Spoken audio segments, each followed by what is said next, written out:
Hi, my name is Tara, and today we're going to talk about kale. What is it, and what do you do with it? So this is one of the most common types of kale you find in your grocery store. There are other kinds, but this is one of the most common ones. You may have seen this in the grocery store, not being sure what to do with it, and walked right by. Well, after today, you're not going to walk by it again, because kale is king. This is one of the most nutrient-dense vegetables you can buy. This is a fabulous source of vitamin A, fabulous source of vitamin C, great source of calcium. It also has a really high source of beta carotene, which is many nutritionists will tell you it is a major player in the fight against cancer. So there's a lot of really wonderful qualities to kale. As well as it's a great vegetable to grow in your own garden. I actually grow this in my garden. It grows well in cold climates and grows well through the winter. So you don't have to even walk by in the grocery store. You can go out to your garden and pick it there. So what do we do with it? So the first thing you want to do when you get your kale is destock it. So you do that by simply grabbing the stalk of your kale and ripping the leaves off. So very simple, just like that. And you can choose to compost or get rid of these stalks, or you can eat them. They're very chewy, so you'll want to cook them longer than you cook the leaves. But regardless, you still want to separate them. So you separate them all. You rip up your kale, put it in your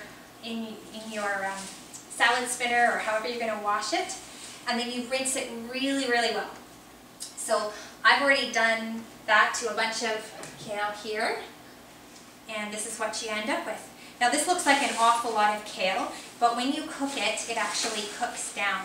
So at this point you've got a few choices. You can use it in a salad, just put a few pieces in with other leafy greens. You could use this in a smoothie. Again, just take a few, few leaves and add it in with a smoothie. That's really delicious that way. You can choose to steam it. You can choose to cook it. There's all kinds of things you can do with this. You can boil it. You can add it to soups. Now, the thing, whatever you do with the kale, if you're cooking it or steaming it, do it at the very last minute. Once you've done that, you want to eat it right away. Don't let it sit. It's not going to taste that great. So today, I'm going to show you how to saute it, and we're going to saute it in some water, not oil. So I've already heated up some water in this pan. So there's just a bit of water in there. And to that, I'm going to add a couple of cloves of minced garlic.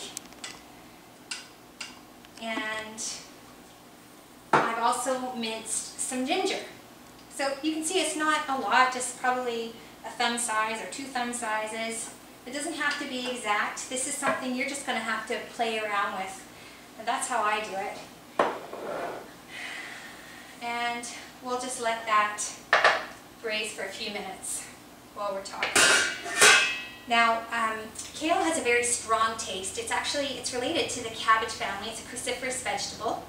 And until you get used to kale, you might want to cook it a little bit longer. That will soften the taste a little bit. But as you become more familiar with kale, try and cook it less, because that's what's going to keep all those great vitamins and minerals in your kale and into your body. So cook it as the least amount that it tastes good to you. I think I've mentioned you can add this to soups, and again you would do that right at the last minute. Try adding it to one of your favorite soups, just a few leaves, and see how that tastes to you. And next time maybe add a few leaves more, but it does cook down quite a bit. So we've heated up our garlic and our ginger in here, and then we will add our pre-washed and chopped kale. And we're just going to put that in. Now it's going to look like it's overflowing, and that's okay. It's really going to cook down quickly. And so we'll just put that in there. And oh, the garlic smells delicious. If you're not a garlic person, don't add the garlic. Maybe just steam it in the water, or don't add the ginger, whatever works for you. Put your lid on. And the way you'll know if this is cooked is it's going to turn a dark or a vibrant green. So once it turns that vibrant green and it's a little bit soft, it's cooked. And then from that point on, it's really how cooked do you want it. So for me, I cook kale probably anywhere from 3 to 5 minutes, and I'm done. It's perfect for me. I've heard other people say cook it 10, 15 minutes. It's really up to you, and you're just going to have to experiment a little bit with it. But I can tell you this, it's worth it. Now, once this is cooked, how will we serve it? Well, there's plenty of ways. You can, as I keep mentioning, you can add it to soups, but then you would just add it straight to the soup. You can put it as a side dish. Maybe if you're having veggie burgers, make it as a side dish for that. If you're having a vegetable stir fry, it could be a great side dish. Also a great idea, put your brown rice down, add some cooked kale on top of the rice, and then your stir fry on top of that, and that is delicious too. My kids love kale. Another thing you can do with kale is, for a treat, is make some kale chips with it. That's actually what introduced my kids to kale, and now they love it steamed, and they love it sauteed, all kinds of ways. It's one of our family favorites. So this has cooked a little bit. We'll just mix it up. As you can see, it's already starting to cook down. I'm just going to turn this kale over a little bit.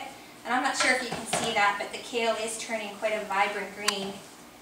And probably the last thing I really enjoy doing with this, it adds a little bit of flavor, is I add a couple of tablespoons of tamari sauce or soy sauce. And I just sprinkle that on top and turn it over.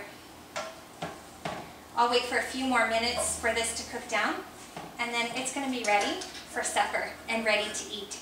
So don't wait. Eat it before it's all gone. Hope you enjoy this.